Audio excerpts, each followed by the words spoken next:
Now, this next characteristic is one that you live, and you've talked about it before in some of our other sessions, but I really want to have you get into this, because this is one that I know that you're passionate about.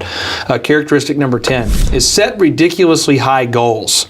James Cameron, the famous film director, film producer of the top two biggest box office films of all time, Titanic and Avatar, he says if you set your goals ridiculously high, and it's a failure, you will fail above everyone else's success. And you talked about going for some home runs, and talk to me about how important it is with these super successful people that you've studied, about them shooting for the moon or aiming for something big, or how important is that?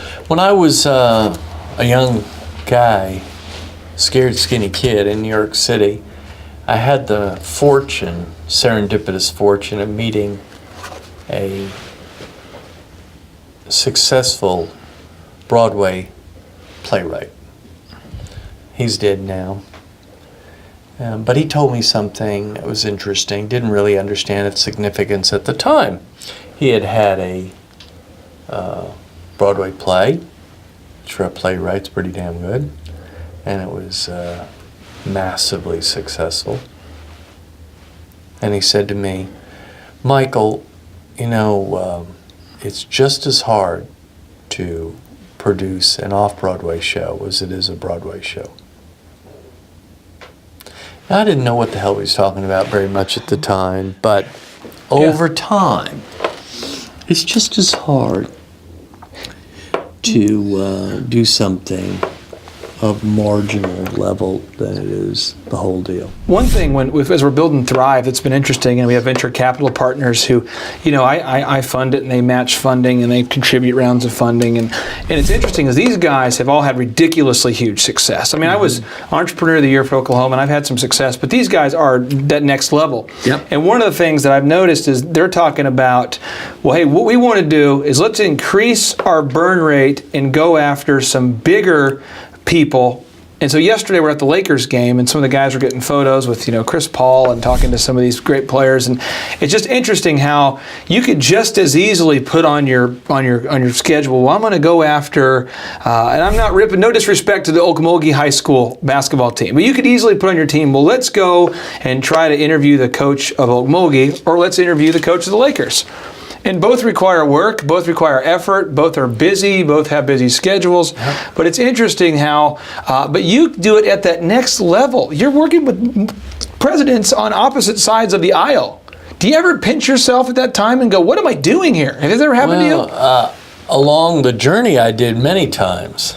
Okay. Many, many times. Who was someone you worked with where there's got to be one person where you worked with them, you're going out to Michael Jackson's Neverland Ranch, or you're going to go see Prince in concert, or you're working with Nike, and you go, what am I doing here? Did I trick my way into this place? I mean, because common among super successful people is that imposter feeling, that syndrome of, Jesus, if they ever find out, I don't know what the hell I'm doing. This is going to be crazy stuff. That's very common. So feeling like an imposter is part of the deal. Well, now our final two characteristics, and I really want to get your feedback on this because you're so knowledgeable in these two areas. Norman Vincent Peale, this is the self-help author that so many people have read his books and have benefited from them. He talks about enthusiasm, this characteristic of enthusiasm. And he says, there is a real magic in enthusiasm. It spells the difference between mediocrity and accomplishment. It spells the difference between mediocrity and accomplishment. When you're looking at the lives of the ultra-successful people that you've been around, how important is enthusiasm for these people? Are they enthusiastic, or are they just kind of like, well, we'll see? The most profound thing that was ever said to me on this topic was said to me by General Colin Powell. And he said it to me in 6 words. Now, that's pretty good, right? How do you be profound in 6 words? Try that sometime. That's not easy. So here's what he said. Michael, he said, perpetual optimism is a force multiplier. Perpetual optimism is a force multiplier. What I think the general was saying in a deeply profound way is that if you take a military environment of 10 men and you saturate them with optimism, those 10 men can fight with the force of 50.